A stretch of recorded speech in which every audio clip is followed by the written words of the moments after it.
Thank you for listening to the Following Films podcast. Today I'm joined by Teri Hatcher and David C. Smith. I had Teri on the show to discuss her new Apple TV Plus show, WondLa. The series centers on Eva, a curious, enthusiastic, and spirited teenager being raised in a state-of-the-art underground bunker by Muthr, a robot caretaker, voiced by Teri Hatcher. On her 16th birthday, an attack on Eva's bunker forces her onto the Earth's surface, which is now inhabited by aliens, covered with otherworldly fauna, and no other humans are to be found. In fact, it's no longer called Earth, but Orbona.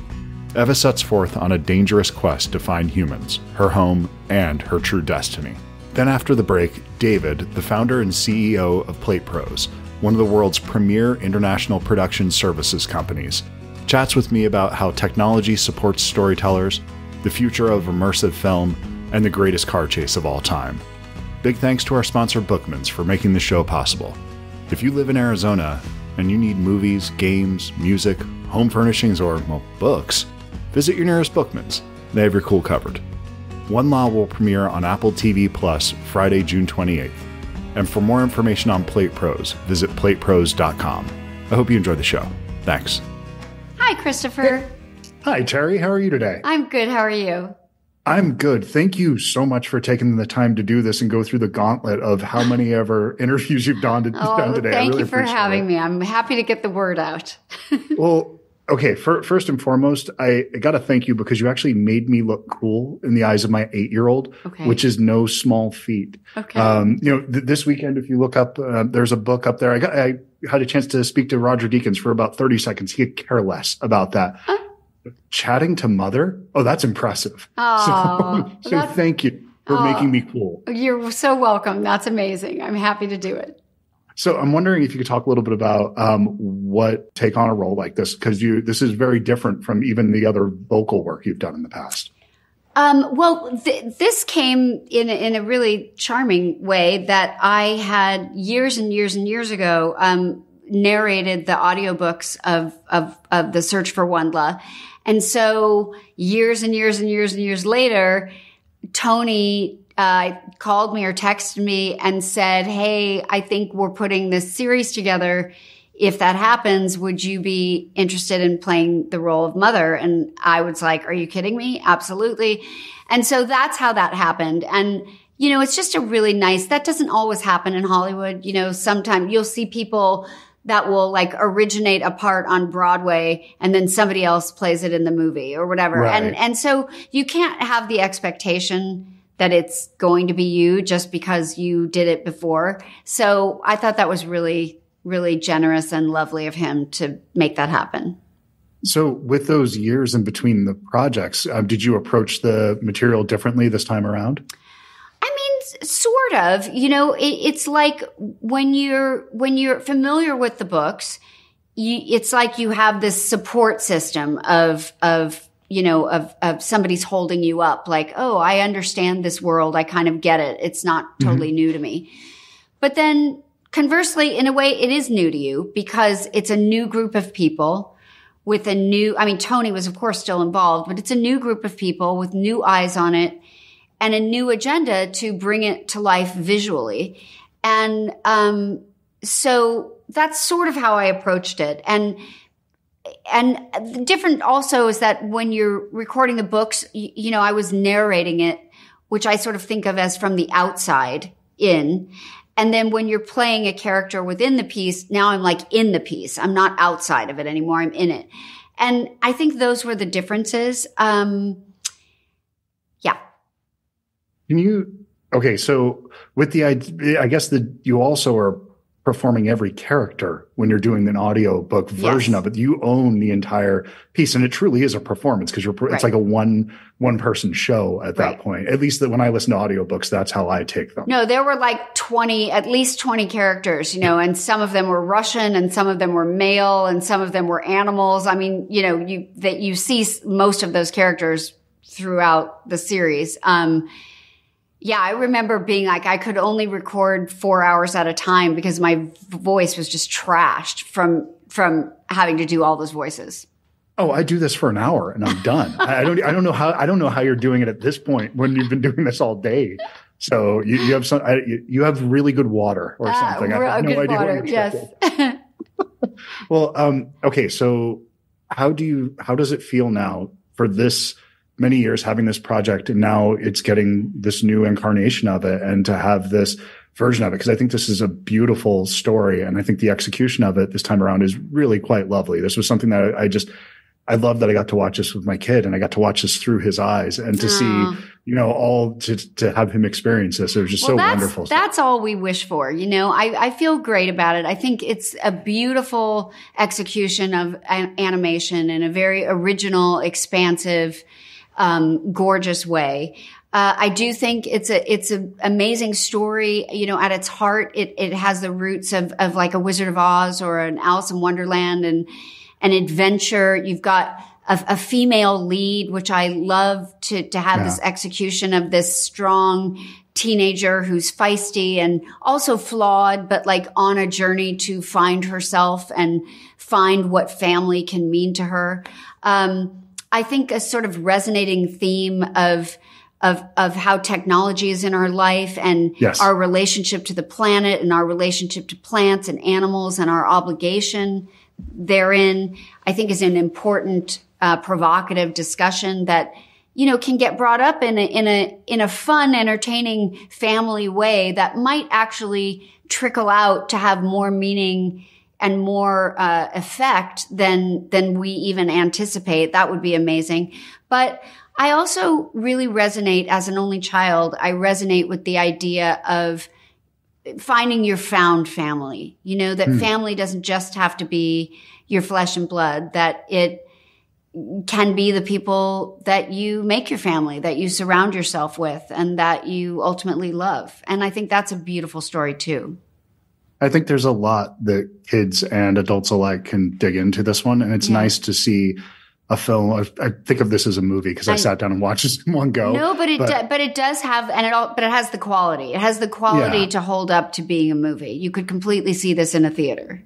Yeah. Oh, absolutely. And I know we're out of time at this point, but I just want to super quick. I go on for hours about this thing, but I just wanted to say it's something that does work. Thank you. I appreciate it. I'm sorry. He was going to say one last great thing. I'm good. Okay. Good. Next time. I'll get you next time. Next time. Thank you. Bye-bye.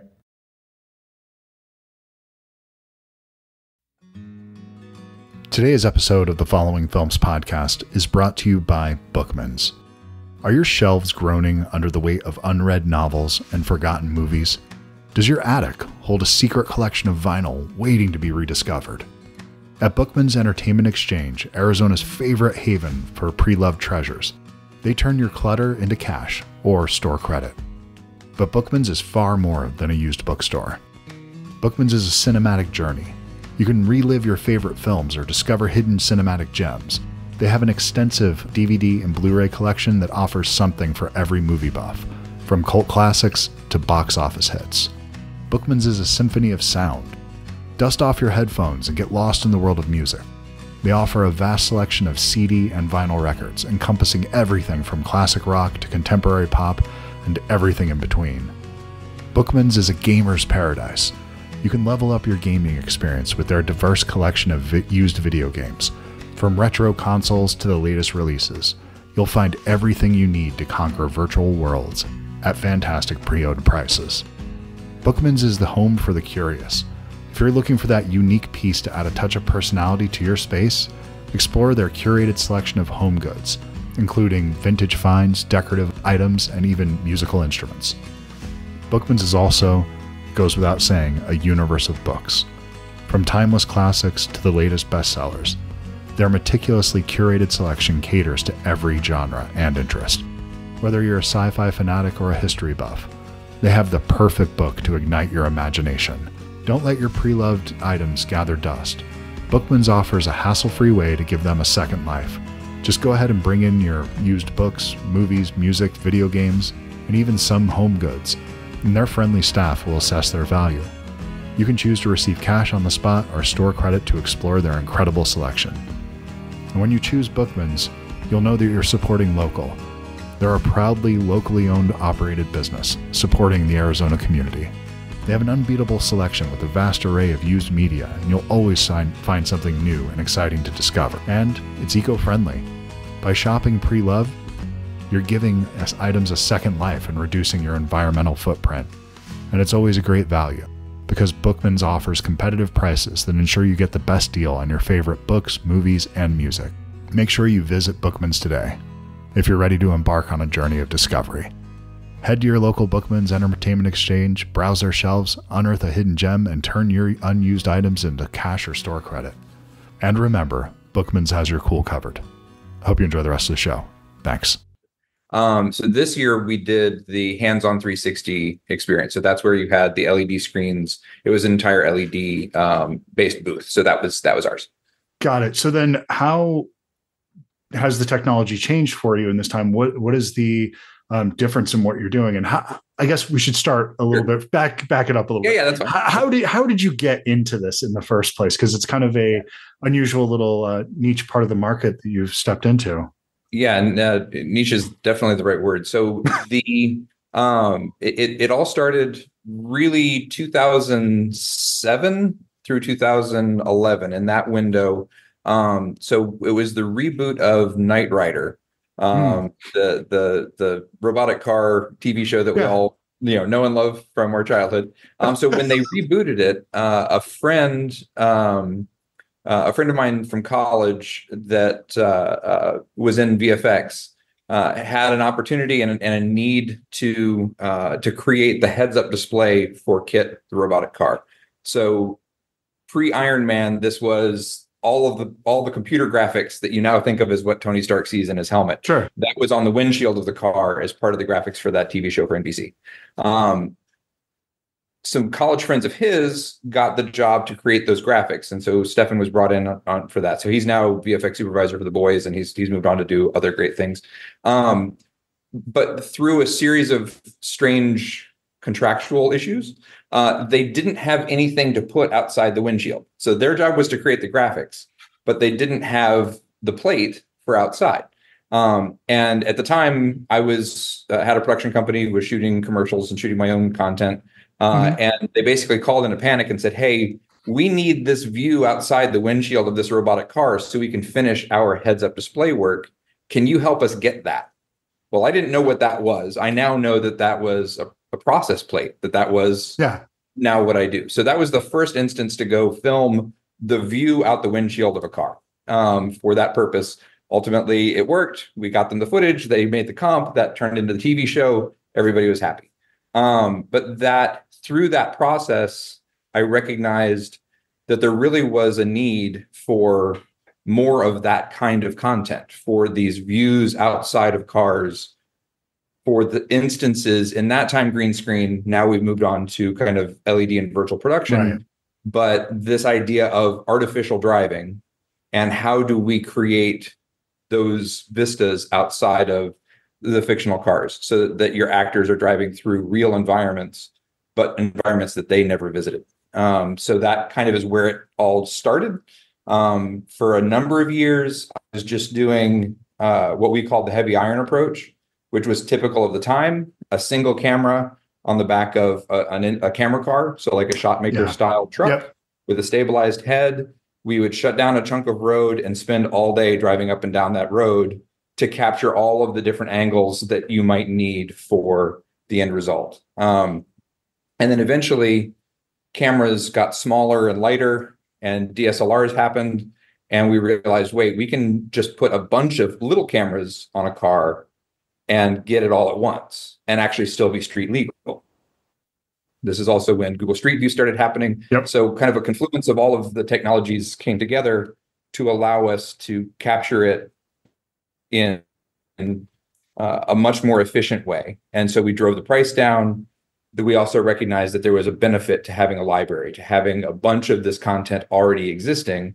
So rather than a show paying us, tens, 20s, 30s of thousands of dollars for a day to just get one stretch of road, we could go out and acquire a library and license that. So that became kind of the beginning of my previous company and how we kind of built that library model and that library idea. But that was still very much tied to the green screen process. Like the There's certain things that you do one way, there's certain things you do another way.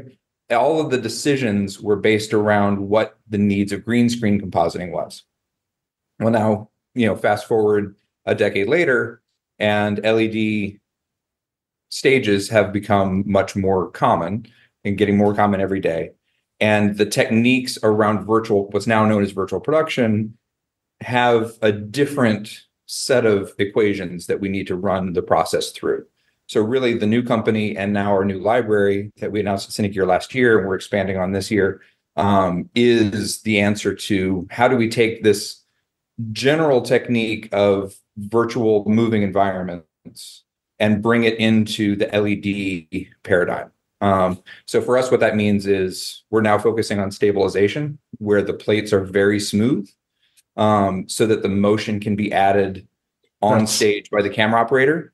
So we're removing as much of the motion as possible out of the plate so that motion can be added in other more aesthetic ways. And then the second piece of that is stitching. So we merge all of the angles.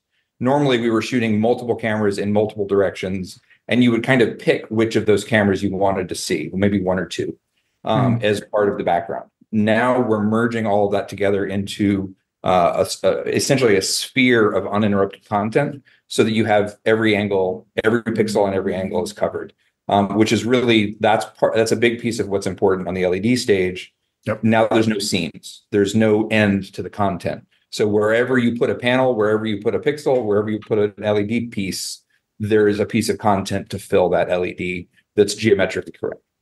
And it's a pretty incredible process for what it's opened up as far as from the artistic side, where you're able to go from multiple angles and multiple shots and have the movement. It's not dictated by the limitations of the green screen process. It's really the limitations of what you want to happen in that scene now, because you can seamlessly move in 360 degrees up, down within that plane and really get anything you want at this point. It's pretty incredible.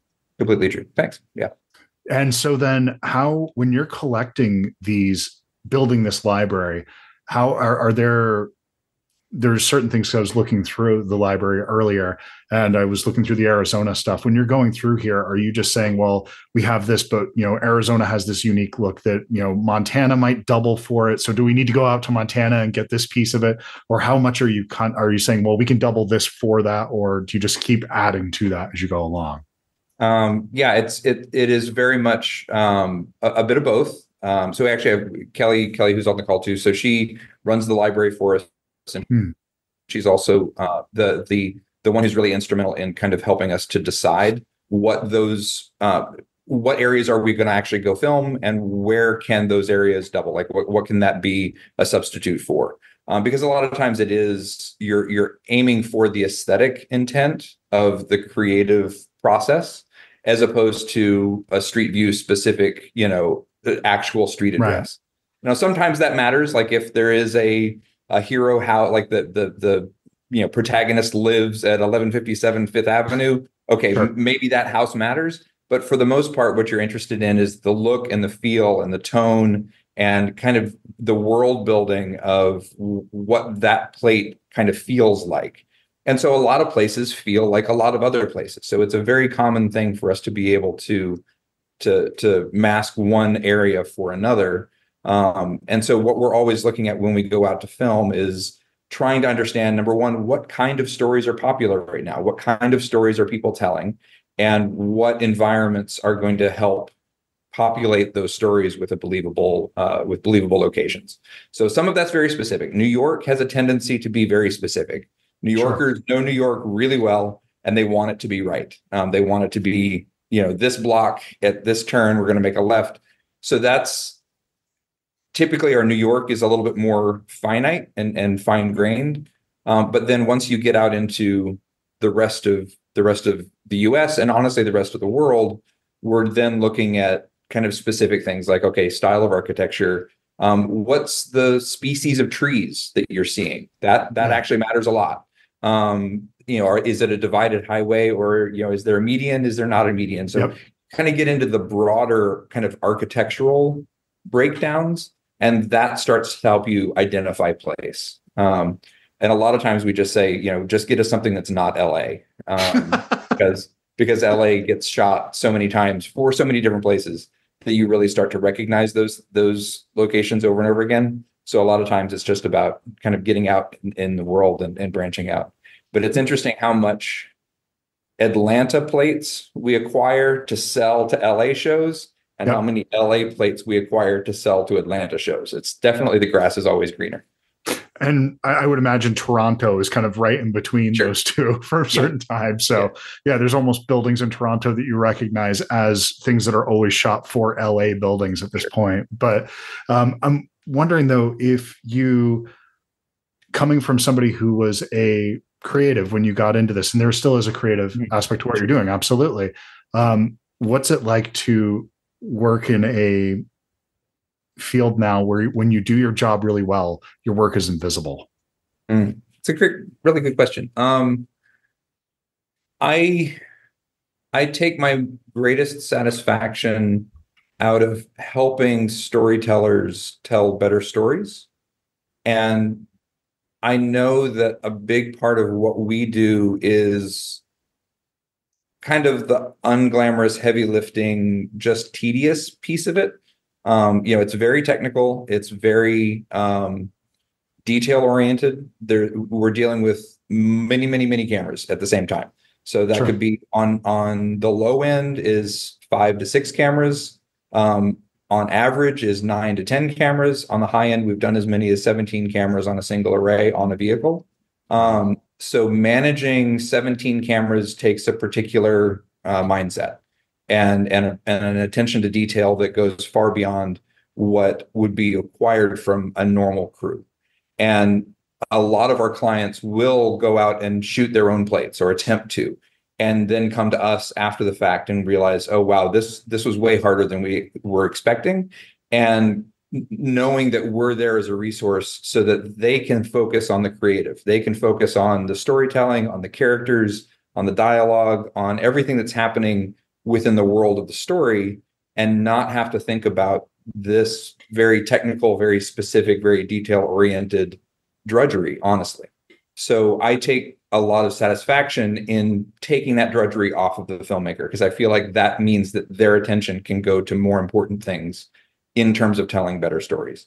And hopefully, because we're bringing a multitude of environments and from around the country and around the world, my long-standing hope on this was that we would tell more diverse international stories, that writers, and I've had some feedback from friends that are writers, and especially in streaming and TV, where they've recognized that, okay, driving is an interesting way to get dialogue on screen and world build at the same time. And so when it's working well, they're leaning into that. And putting your actor in a car is better. My wife, who's a cinematographer, she coined the term that it's the new walk and talk. That rather than it being a city cam thing going on the the sidewalk on Park Avenue, let's put them in the car and we get to feel where they're going.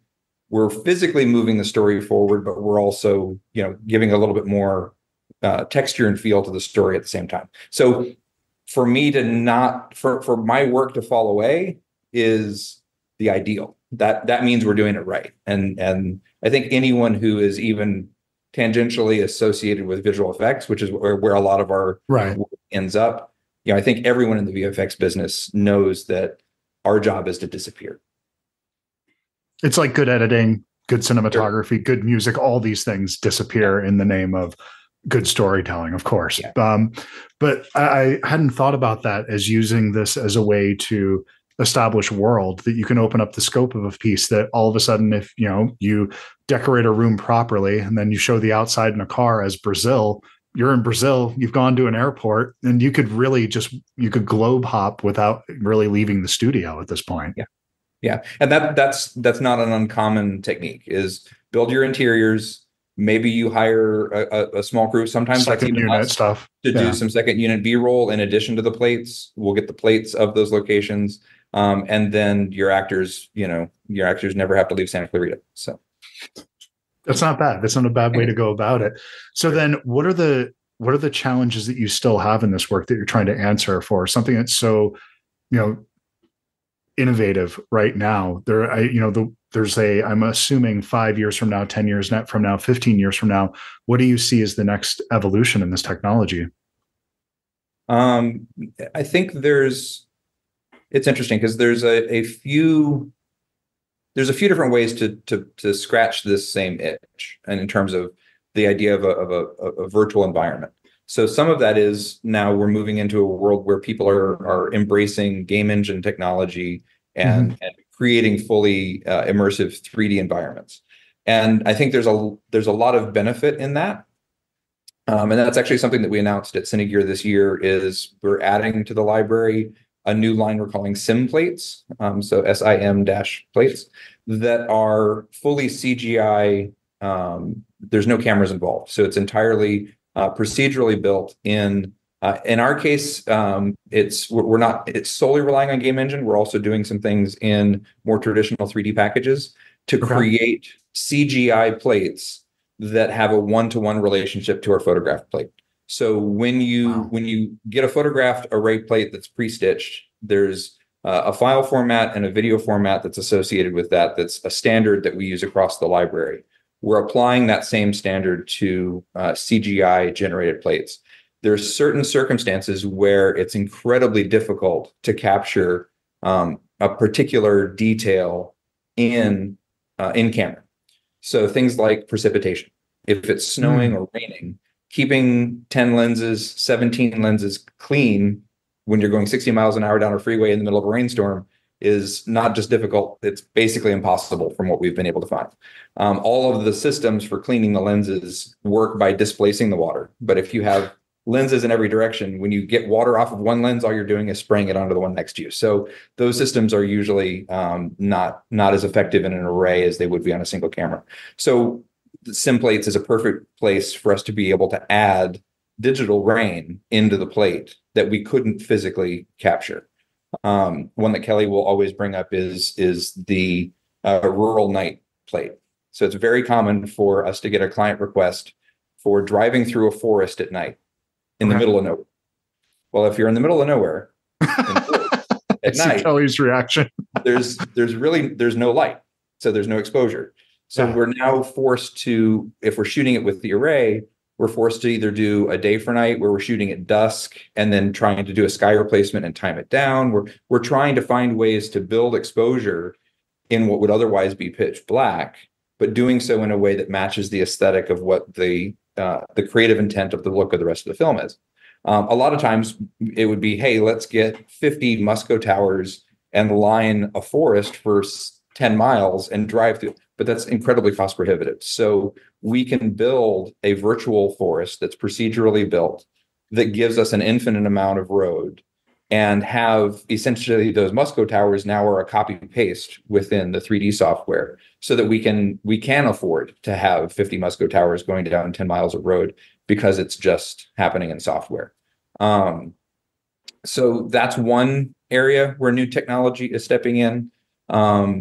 There's also a constant push for new cameras, for more light sensitive cameras, new lenses that are constantly in a process of updating. So we're always chasing, we started all of this in HD and we really wanted 4K. We were in 4K for a while and we really wanted to have better 4K than we really wanted to have. So now we're on to 8K. And so it's all now about that ongoing iterative process of what's the new camera that came out this year, what's the new lens pack that's coming out next year, and how can we just ratchet up our image quality to match the expectations and requirements of production. Well, there was a test that I saw last weekend rather, where they were doing moonlight as the available light for filming, and they were actually able to get usable footage from that now, which is incredible. And in fact, they had some where it's been opened up so much that it ended up looking like daylight that had been dubbed over. It's almost gotten that far into it where you're getting too much detail at this point in some of those, which is pretty impressive that they can go that far with that. So the quality of cameras is only getting better for that type of thing. And I think it just ends up coming down to the aesthetic choice of the creator at that point. Do they want something that's created artificially or something that it does have that tactile feel? And the line between those worlds, the uncanny valley, it's getting pretty small at this point. Yeah. Where I think I have a discerning eye, but I'm often wrong. You come from VFX background. There's things that people call out as being fake that are oftentimes they were done. That was real. That was done on a stage. Something, there's an element of it that wasn't there, but the thing you're calling out was actually real, which is something that I think we're all just, we don't, whatever that thing is though, that you push back on, be it a New Yorker, getting the streets right, if it's that, or if it's getting the VFX not looking right, if that's what you're focused on, you have a bigger problem probably at that point. Indeed. Well, it's interesting because there does seem to be, and I think it's really around the marketing of entertainment products right now. There's been this strange backlash against, hashtag no filter. Like there's no VFX in this project. Sure. When what they mean to say is, okay, we didn't create things out of CG from whole cloth, but there's absolutely still compositing. There's absolutely still blemish fixes on the actress's face. Of course. The amount of VFX that's happening is still insane. And yet there's this weird push right now in the way films are being marketed where there's some value that's been associated with no VFX, even though that's absolutely not actually happening. And so much of that, what we're seeing is there's even a push to composite green screens out of behind the scenes footage. So if you're watching, that is hilarious. It's compositing out green screen footage. Yeah. So that because the film feels like if the audience knows green screens were involved, that somehow there's a stigma associated with that. And yet that's such a core component of modern filmmaking. So it's a really, I don't have an explanation for it. I don't know where it came from or why it is the case. But I hope to fight against it because there's so much amazing work being done in VFX right now. And we can all list examples of bad VFX. Like obviously that happens of too. Course. But the amount of seamless, invisible VFX that's happening at every tier of production that goes unnoticed. And like we just talked about, that's its point, is to go unnoticed. Yeah. But what's interesting is the audience has stopped noticing it to such a point that they've actually started going the other way, where they now think that somehow VFX is bad, not realizing that all of the things that they love have been touched by VFX in one way or another. Well, I think it's. I saw this once before. It feels very familiar in music. In the 90s, there was when digital music and digital recording came about, and the CD had officially taken over at this point. There was a lot of artists that started putting on their albums. No digital equipment was used in the recording of this album. It was analog only. Right. And so you would see that, we only use tube amps. We only use this because they didn't want, that was right at the beginning of auto tune and this autocorrect. And sure. if you can't do it live, then it's not, I get that element of it. But then even after a while, people say, well, actually I can use 87 tracks now and do this in my apartment. There's merit to that. There's something to that. The fact that, you can have, using this kind of technology and using VFX, that you can have something like Tangerine, and then you can actually go through and you can color correct this, because people tell the story of that being created on an iPhone. Yeah, it was created on an iPhone, but it was doctored up. This isn't a raw file from an iPhone. Sure. So that I think there's a misunderstanding of what it is. And I think it'll level itself. I understand why. And it's just the kind of pushback of we're in this AI world right now where it's getting more and more difficult to tell what is real and what's not. So I get that, but I think that the fear will subside and we'll learn how to work with the tool set. Yeah, indeed. At the end of the day, so long as we're telling better stories, like write a better script, that's it. that everything else is going to be fine. Yeah.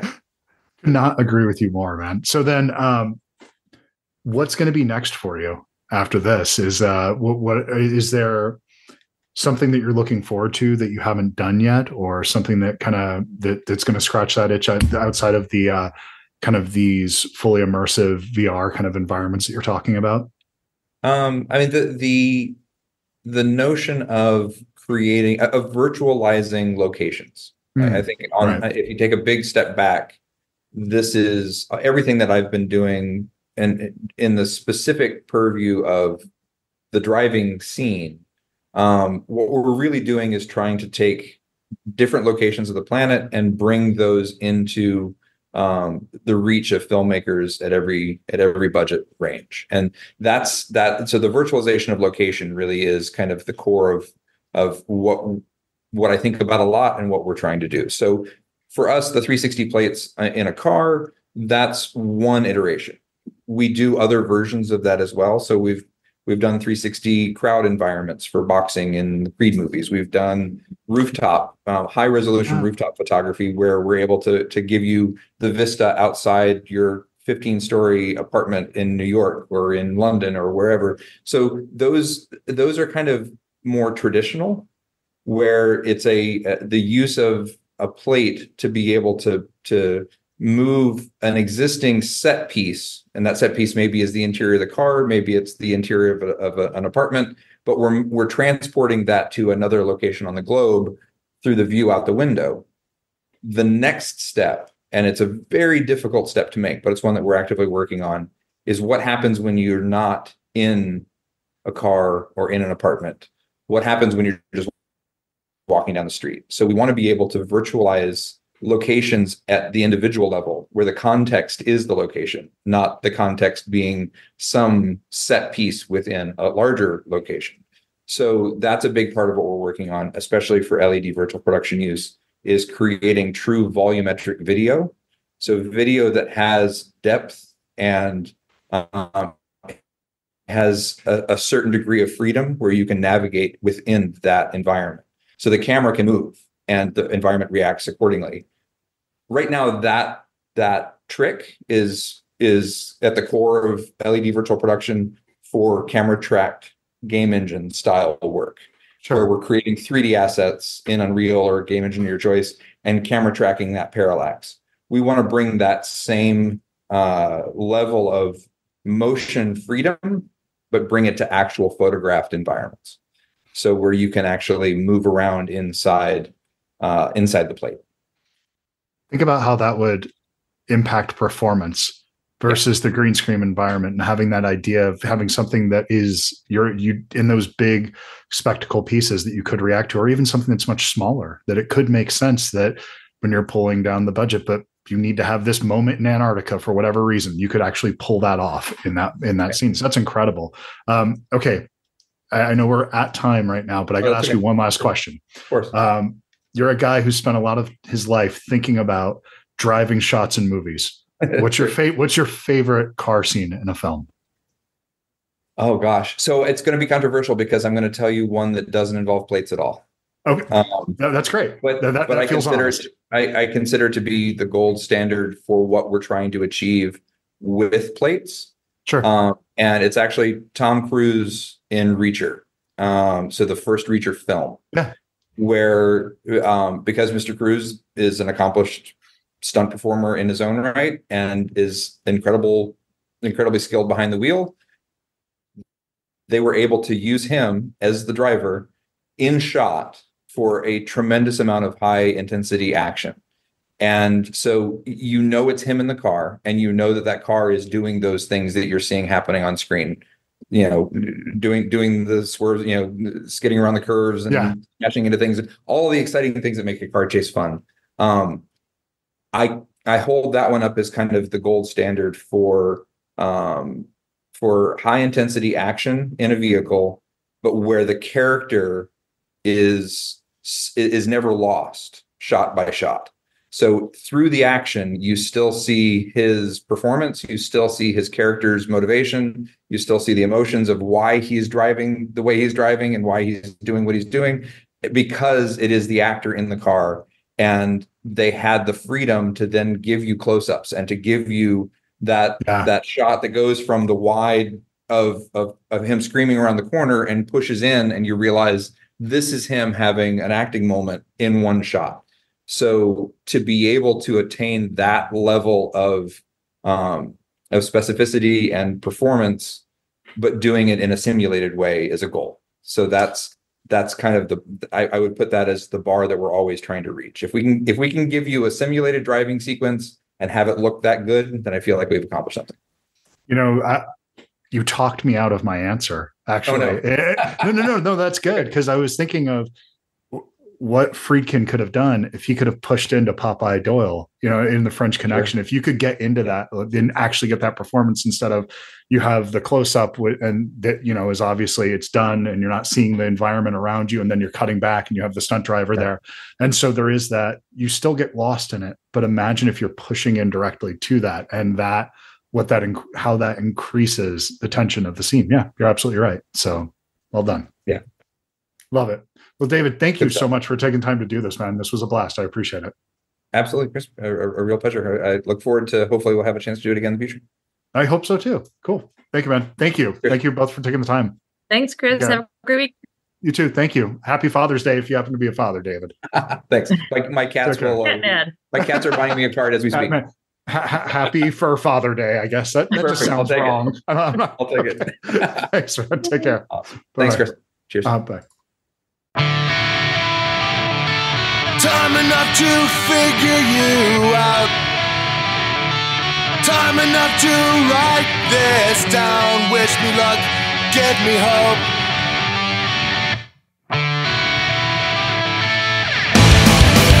So I fall one more time, and I'll say I can't save you. Fell down into the bathroom.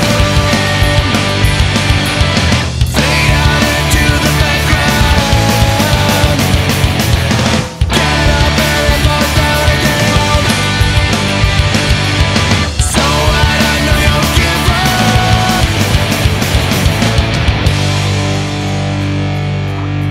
Why can't you prove me wrong? There's just too much time. Why can't you prove me wrong? No way to make you mine. Why can't you prove me wrong? Nothing for each other.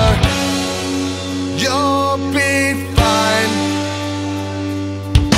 Once more waking up face down. Two lives never to connect. You can't really feel. Blocked out, shut up. So I fall one more time, and I'll say I can't save you. Why can't you prove me wrong? There's just too much time. Why can't you prove me wrong? No way to make you mine. Why can't you prove me wrong? Nothing for each other. You'll be fine.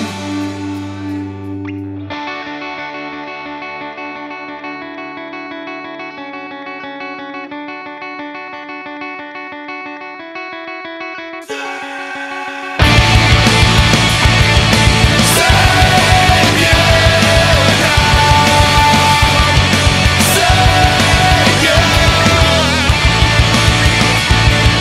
Save you now. Save you. Save you now. Save you.